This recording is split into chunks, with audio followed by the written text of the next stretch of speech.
How you doing? Alright, we're gonna be quiet again because Ben Time's asleep as usual. That's all he does. That's all he does is sleep. It's almost midnight. I'm gonna go to sleep because I got work tomorrow. Yada yada yada. Um, I get tomorrow off, of course, because it's my usual day off. Monday. Hello. Yes, thank you. And Tuesday we actually get off because that is Melbourne Cup Day. If you don't know what Melbourne Cup Day is, it's just a big horse race. But for some reason we get the day off. It's a public holiday. Yeah, don't mind that. That's really weird if you think about it like that. But because I was born and grew up in Victoria, where Melbourne is, it's like it just seems normal. It's like Melbourne Cup Day. Yeah, you get the day off. It's a horse race. What? Why do we get that off? I don't know. I'm not arguing. Day off's the day off, isn't it? I was watching a cool video. Oh, you can't see me. I was watching a cool video with Penn from Penn and Teller, the one that talks.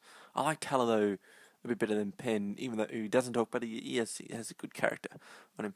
But anyway, Penn, he was talking about how when they started, they just did shows everywhere. They did like birthday parties, doing magic tricks, and they did like this really funny show where they did it actually at a kids lockup, like where kids do really bad crimes like rape and murder and stuff, and they get locked up in like I don't know juvie or some sort of big prison thing. They did shows there as well, and they got big in show business.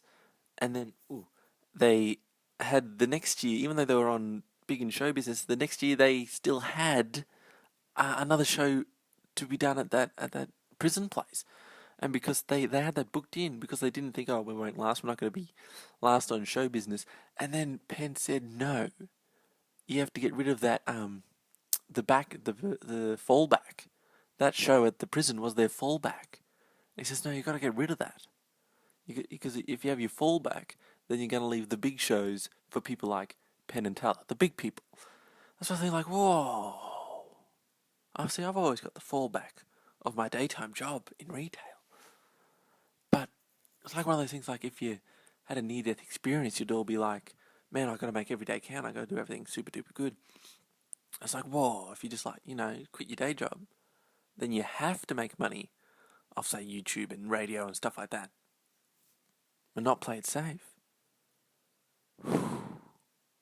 Big, big stuff. I don't know if I could do that. Wow.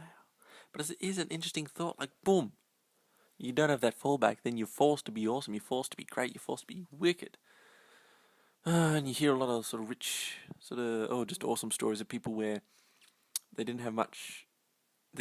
Where they just had the ultimate drive where they had to do something awesome. They had to be big. They had to be mega, super wicked. Maybe you got to force yourself to do that. Not wait for the near-death experience or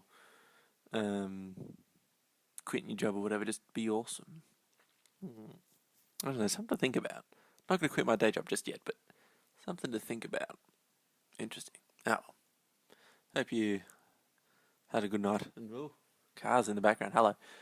But yeah, just think about that. If you didn't have something to fall back on, what would you, if you had some sort of near-death experience, what was the really awesome thing you'd want to be doing? What would you do to do what you want to do more? Oh, that sounded bad. But you get what I mean. Anyway, see you next time. Avonke, bye.